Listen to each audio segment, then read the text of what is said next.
Yo, what's up, everybody? We're back. What's up? How y'all doing? Um, you ready to talk about some Resident Evil, bro? Yeah, Ah, it gets me excited. super stoked about this. We just kind of stumbled upon this, so we figured we'd bring it to you guys. Um, Netflix, we already know they are coming out with a live action Resident Evil. They don't have a ton of storyline or plot to what they want to do yet. It was kind of like an early development thing. We've got the new game coming out. When is it? Does the game come out this month or next month? I cannot remember. Oh, sure. I don't remember. I haven't thought about it in so long. I want to say this month. Something tells me it's this month. Trying to find it. But keep going. All right. So I'll try and find it here. All right, but we just stumbled upon Netflix coming out with an animated series for Resident Evil called Infinite Darkness. It's May 7th. May 7th. Okay, so it is next month. Yeah. We're about a month away. Away. That's fucking exciting. Yeah. But yes, Netflix announcing Resident Evil Infinite Darkness, and they are bringing back, with this kind of makes me happy because it's kind of like a nostalgia thing. They're bringing back the voice actors who played Leon and Claire in Resident Evil 2, the remastered one in 2019. They're bringing them back to voice their characters in this show, which I think is huge. That'd personally. be sweet. Because I know, like, animation in video games, man, can get weird. Like, it, especially with like legendary characters. Like, I mean, to us, Leon and Claire are pretty legendary. But I mean, if you're talking Resident like Evil's one of the best games ever made. Like, for instance, the voice actor for Goku passed away last year. That's gonna be tough to recreate. I know they were talking about, you know, using all the sound that they have from him over the years, but that's like a character, like you hear his voice and you're like, that's somebody else. You know what I mean? I mean, there's characters like, perfect example, when Batman Arkham Asylum came out, I remember how pumped I was that they got Mark Hamill and I forget his name, it's Ken something, the guy who does Batman from the animated series to voice the Batman and the Joker. And it's like, when you hear the Joker, Mark Hamill's Joker, it's just like nobody does it better. No. So when you get that in a video game, it's just like gets you that much more excited. You know, you recognize the voice. There's a nostalgia feel. They know the characters in and out. So you know the character's gonna be taken care of. So I am, that really actually does have me excited for this more than, I mean, first of all, we were talking about the animation looks like a fifth generation like video game, almost like you're gonna be watching a cinematic cutscene, but it's just gonna be a show. You know, you're not gonna be playing, and it's just, I mean, it looks like graphics that would be on a PS5. It looks incredible. It's gonna be sweet. I think that's gonna be awesome to see. That's gonna go real well with it. Yeah. And it just, they're doing it. You said it's about a zombie horde attacking the White House and whatnot. Yeah. So I got here on Collider. They said they've announced the show will take place in 2006 as a horde of zombies heads towards the White House. Leon will be a federal agent with more of his fair share of experiences dealing with zombies. He will lead a SWAT team to take down the zombies, while Claire investigates the connection between the White House attack and the zombie attack in a distant country. So it looks like we're going to have that detective, I mean, they're going to have to put some puzzles in there, something that they're going to have to figure out. That'll be interesting to see how they do that dynamic. Like, where, you know, the player isn't trying to figure it out, but, you know, they're trying to work it out. That'll be interesting. Or do you think they'll just completely cut out the puzzles and just kind of like a Tomb Raider thing where it might be like a small little puzzle? I mean, I could see the benefit of cutting out some of the more involved stuff, but you would have to have, you couldn't completely cut out the puzzles though. And I think you just couldn't. It would be too weird, I think, without it. Yeah, I agree. I mean, that's what most people I think of Resident Evil as a zombie game, but it's way more than that, man. I mean, I think of it for the puzzles, and there's so many difficult ones when I was a kid I struggled with, and that's why I loved the game. because it was tough. It wasn't just like shoot. I mean, you want to shoot zombies, you can play Call of Duty now. You know, you want to think and actually work your way through a game. That's Resident Evil. You want the zombie effect while working through a game. It's Resident Evil. I didn't beat the first Resident Evil till I was a teenager.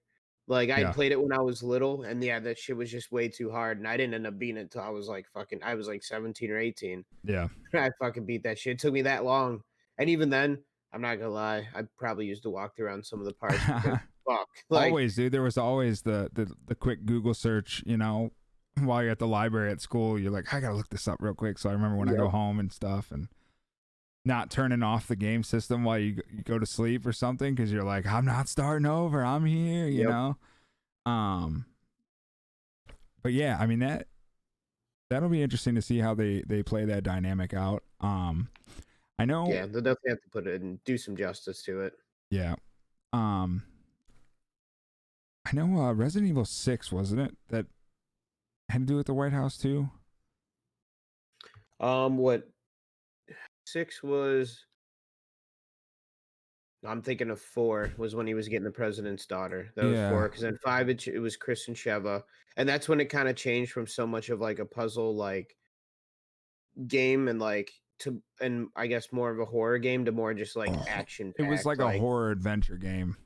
Yeah, 5. That's the way I took 5. It was less puzzly and more horror adventure, which honestly I really like 5. Though. And it was because it was co-op. that changed the game. That made the game so good because they did it good too. It was a solid co-op system they had going on. Yeah, and just it was a really good game. Yeah, I believe 6 had to do with the White House. That was the one actually I think where it had multiple storylines, wasn't it? You could play the 4 different characters or something. Yeah, I think so. I think you're correct on that. I don't think I finished that one. I think I beat Leon's storyline with. I think you and me played a little bit, and then I know I played a lot with my brother. Yeah, and we beat Leon's. Can't remember who I can't remember if the girl was Wesker's daughter or something like that, or she's somebody's daughter. I can't remember.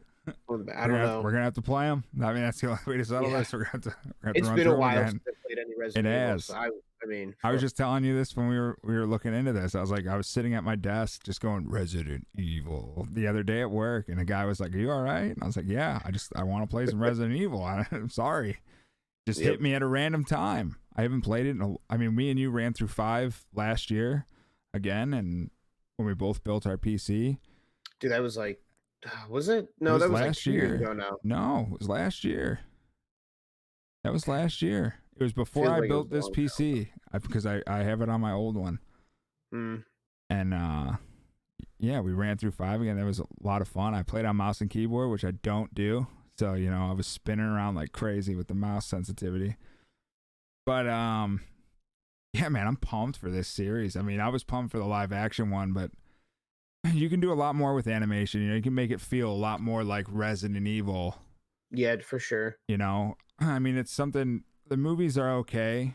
I know you're a huge Resident Evil fan, so you're just like suckered into that. Yeah, I like them. The first few were good. It got to a point where it's like Fast and the Furious, where it's like, all right, what are we doing? I get that too, because I mean, I kind of trailed off too, because I'm more of a fan of the video games for sure. The series, the movies, I did kind of feel like that after a while. I was like, I did trail off, and I haven't seen, I don't think, the last 1 or 2, because it did kind of get to that point where it's like, all right, we get it. Yeah, zombies, like they're eating everything.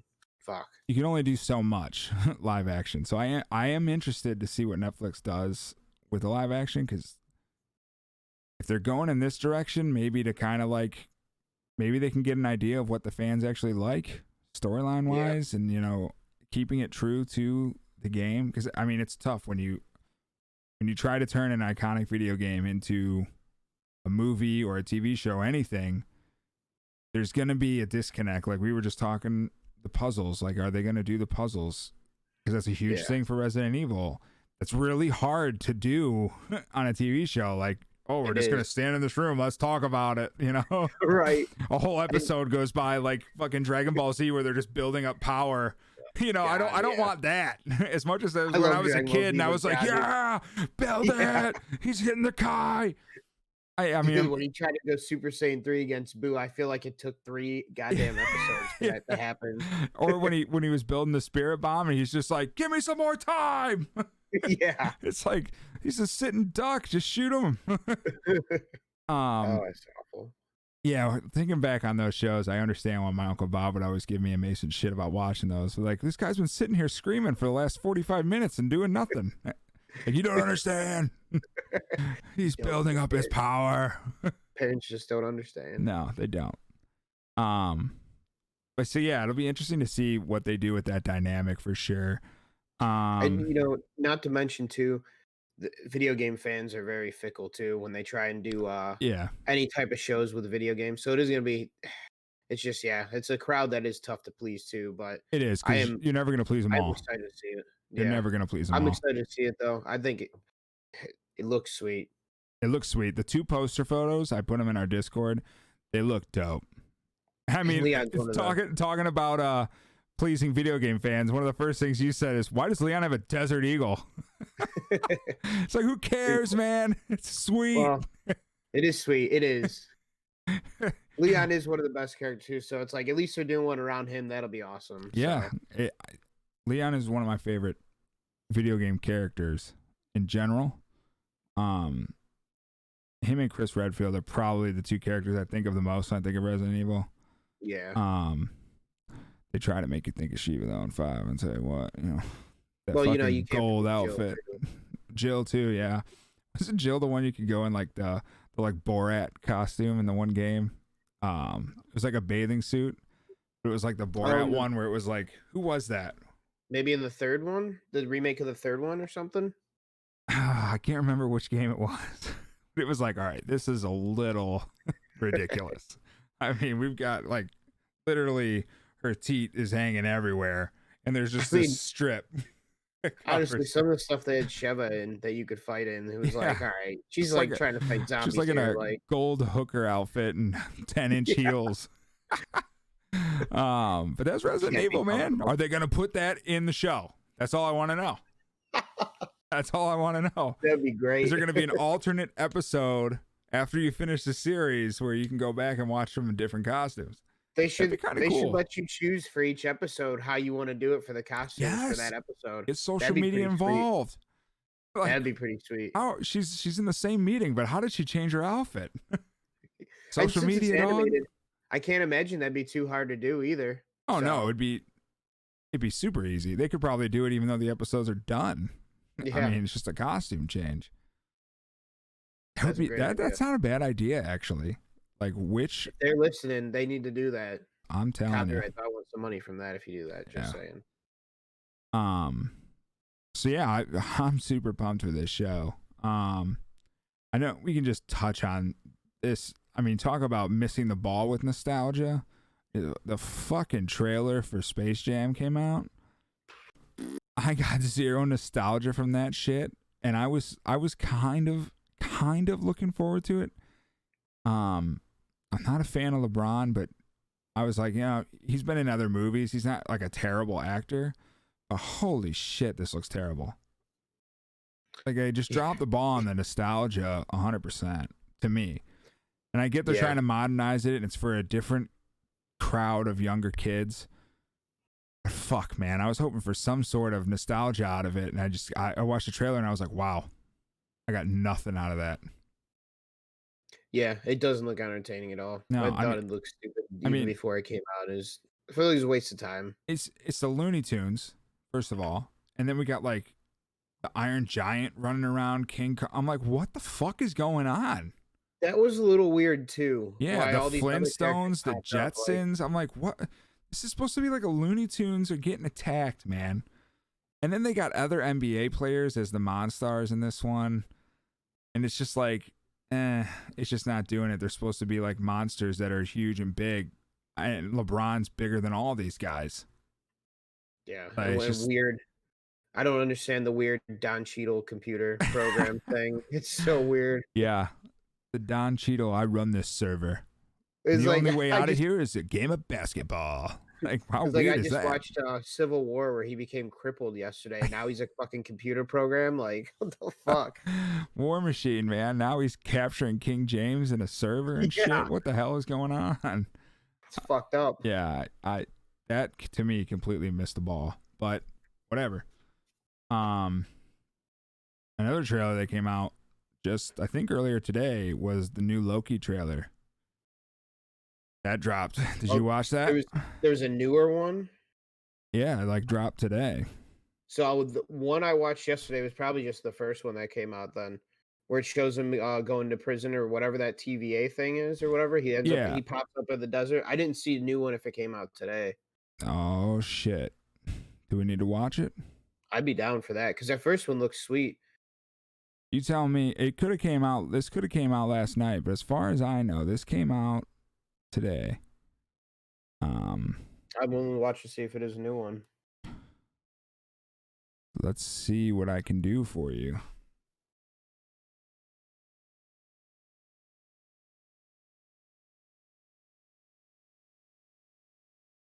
Yeah, IGN put this out 8 hours ago. Okay. So this is today.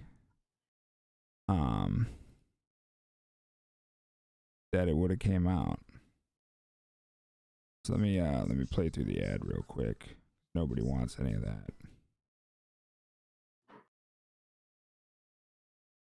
And then let me get right. Let me get right for you. Act like I know what I'm doing here, but I don't.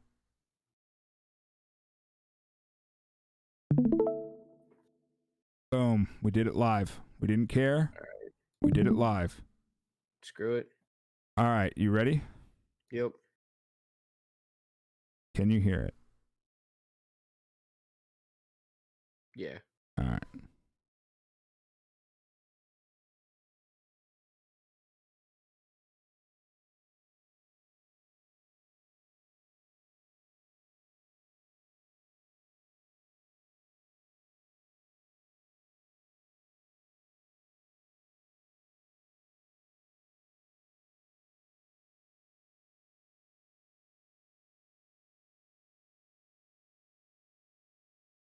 Wow. Wow.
That looks Yes. pretty sweet. It looks good, man. It really does look good.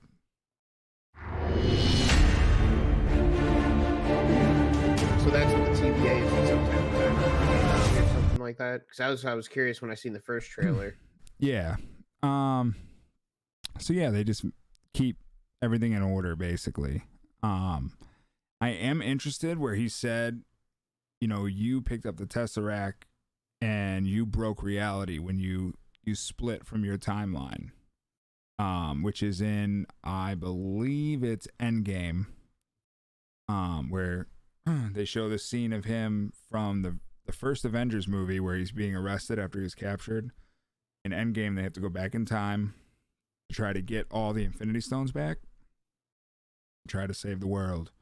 And the Tesseract ends up going by Loki's foot, and it's the Loki from the past, but he picks it up and he teleports out of there. So he's broken reality because he's put himself in a different timeline, and he's not the Loki from their timeline. The Loki from their timeline died.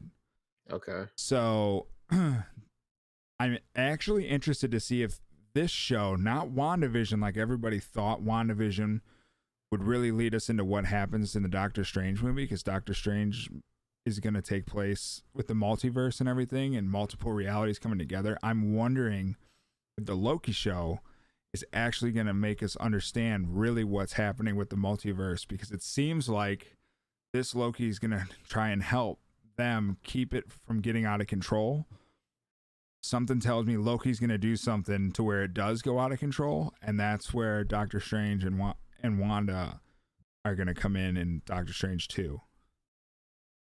I don't know if I lost you there. I talked about a lot. No, I mean, I know I don't know a lot, but it makes sense because of this dealing with, because it's all connected like that or whatever. Like that would make sense if that is how they want to weave it all together and everything.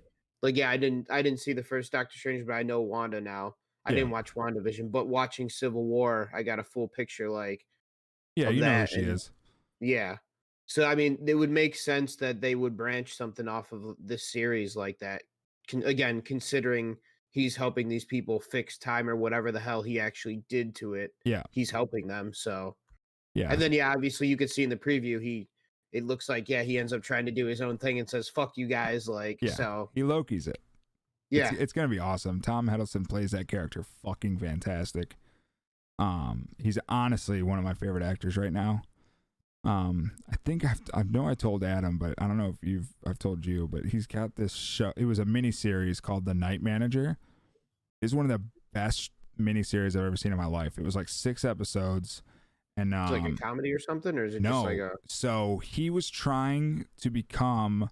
He wanted to be 007. He wanted to be James Bond. This was kind of his audition for being James Bond, showing he could play that role and not like the quirky villain like Loki, which is kind of what he's put himself on the map as. And this was awesome. I mean, he was like a night manager at a hotel who I don't want to spoil it for you. I would seriously suggest watching it because it's fucking incredible. Each episode's like an hour 20. The main bad guy in it is Hugh, the guy who plays House. Yeah, Hugh Laurie. Hugh Laurie, yeah. He's the main villain in it. Okay.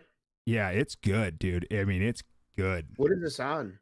It was on AMC back in the day. You could probably find it on a streaming service somewhere. That's what I'll probably Google here afterwards. Because it's fucking fantastic, dude. I mean, Kim loved it. I loved it. Yeah, I seriously suggest watching that if you haven't. That show was awesome. It sucked. It was only 6 episodes, but I mean, it is what it is. Yeah. And then what's his name decided to be James Bond for I think 2 more movies now, because that was like before Skyfall came out. What's that guy's name? Fuck. I know who you're terrible talking with about, actor names, man. Isn't it Craig something? Daniel Craig. Thank you. See, Craig. You just gotta push me. You just gotta push me in the right direction. Yeah, Daniel Craig was gonna step away from it, but then decided to keep doing it. And obviously, the new James Bond movie has been it was supposed to be out already, and they just keep pushing it back and pushing it back. It's pissing me off because I want to see this movie so bad. Have you seen a trailer for that? You want to watch trailer for that? Sit here and watch trailers all night? No. James Bond's always been cool, but I never really have watched but maybe bits and pieces of every one of them. I've never really watched them through and through. So I'll tell you what, man, I had a lot of doubt when Daniel Craig took it over, because it was like, man, this guy's kind of older. Like normally they go with a younger guy, right? And he kills it, man. I actually really like him as James Bond. I know him. I forget what the movie is. Of course, I forget. There's a movie where he's he helps this village escape in Germany or something like that. I forget the name of it is. That movie's not bad. But really, I only really know him from James Bond. But regardless, they keep pushing it back. So who knows when it'll actually come out? It was supposed to come out in 2020. Still hasn't come out. Yeah. They won't sign a deal with HBO Max either. I honestly think they're really waiting for theaters to be fully open before they. I mean, whatever. They want to make their money back. But right. Whatever. Which honestly, what do you think? The first, like, when everything opened up, like they decide to let people go do whatever the hell they want again, you think the movies will be fucking packed instantly? I don't know, maybe. I feel like they will. I feel like people are just itching to do anything, bro. Yeah, that is true. I do underestimate how I do talk shit about how lazy people are. I mean, I'm lazy myself, but like I don't go to movies too much either though, because I just don't like the high ticket prices. But Yeah, I guess I could see, just people wanting to do stuff like flocking to the movies and all that. Yeah, it's gonna be tough too with Disney Plus doing the pay us $30 extra a month to see our movies that come out. That's a little ridiculous, I think, for price. It is, and I agree with you. But when you talk about ticket prices, I mean, before COVID, I mean, it was like $13, $14 a ticket to go to the theater. So if you're a couple going, I mean, you're almost spending $30 as is without a drink or anything. So I mean, sitting at home, I mean, I think they're probably going to get people to pay that. Oh yeah, no, they'll definitely get people to pay that. Yeah. Yeah. So as much as I think it's stupid, it's probably a good business decision, which Disney tends to make. As much as I hate them. Right, like working with the camp that slaughters Uyghur Muslims. Yeah, and firing people who talk about things. But anyways, yeah, we're excited for Resident Evil. We're excited for the Loki show. We are not excited for Space Jam. No, that looks trash. It looks garbage. No nostalgia. At least some. I just wanted some nostalgia. That's it. You would think that they would tap into that a little bit, because if they're trying to market it to the next generation, but those kids' parents are like our age and whatnot, the ones that grew up with the first one. So you would think that they would hit on it a little bit to kind of grab the parents back into like, hey, like this isn't just a new one. Like there's some bits here thrown in here for you too. Yeah. It doesn't need to be drenched in nostalgia, but just little things here and there to pull the parents in. I don't know. It was just kind of like, yeah. And I swear, if their nostalgia is having Bill Murray come out at the end of the game, I'm going to be pissed. Don't put Bill Murray in another shitty movie just to please fans. I love Bill Murray, but don't do that to that man. That'd be hilarious, though. It'd be funny, but don't do that to that man. It'd be sad. It'd be sadly hilarious. It's like really like. Yeah, I couldn't agree with you more. So yeah, that's it. Just a short little episode. We just want to talk about the Resident Evil thing, really, but a couple other things. That's gonna be exciting. Yeah, dude, I'm pumped for that. Yeah. I don't think there's an actual hard release date. It just said 2021, so it should be sometime this year. See that I think, definitely be this year. I don't think that'd get pushed back, because being that you're just doing voice acting for an animated series, it kind of helps mitigate the whole gatherings of people with COVID and everything going on. Like, you got your producer and your guy in the studio, or gal. Yeah. I mean, you could do that over long distances. I would imagine. So. Absolutely. I mean, we're doing this over long distance. Exactly. I have a nice microphone. So I don't expect that to get pushed back. I'm hoping that does come out. Yeah, for sure this year. Yeah. That'd be sweet to see. That'd be especially with the new game coming out. I wouldn't be surprised if it comes out like at the end of May. God, that'd be awesome. Kind of, let the new video game hit. Hype on Resident Evil's high. Boom, here's an animated show. Yeah. That would make sense to me. Or like right around the release date at the end of this month or so. Because now that they're talking about it, they got to be close. They're starting to hype it up a little bit. So. Yep. But yeah, check us out. I think Wednesday we got baseball coming up. Friday we got Falcon and the Winter Soldier. Nick might join us on that. I don't know. He's caught up. Maybe. It could just be me and Nick. Who knows? Adam might not be a part of this anymore. We don't know. He kind of left us. So, Yeah, keep an eye out for that. We might be putting out a search for a new host, you know? We'll see. Who knows? Anything's possible these days. Anything's possible. No, I'm just kidding. But nothing is possible. Don't listen to Kevin Garnett. Don't listen to Kevin Garnett. He lied. Trust me. But yeah, with that, man, we'll talk to you guys later. Have a great night. Peace.